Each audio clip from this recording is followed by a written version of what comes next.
জুলাই গণ অভ্যুত্থানের ধারাবাহিকতায় ৫ আগস্ট আওয়ামী ফ্যাসিবাদের পতন ও ছাত্র জনতার বিজয়ের বর্ষপূর্তি পালন উপলক্ষে ২৫০০ উপজেলা বিএনপির উদ্যোগে বিজয় র্যালি অনুষ্ঠিত হয়েছে।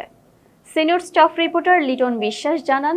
মঙ্গলবার বিকেলে নারায়ণগঞ্জের ২৫০০ উপজেলা পৌরসভার মঞ্জুর স্টেডিয়াম থেকে বিজয় র্যালিটি শুরু হয়ে ২৫০০ বাজার ও চৌরাস্তা গোল চক্কর এসে বিজয় র্যালিটি বক্তব্যের মধ্য দিয়ে শেষ হয়। এ সময় প্রধান অতিথি হিসেবে উপস্থিত ছিলেন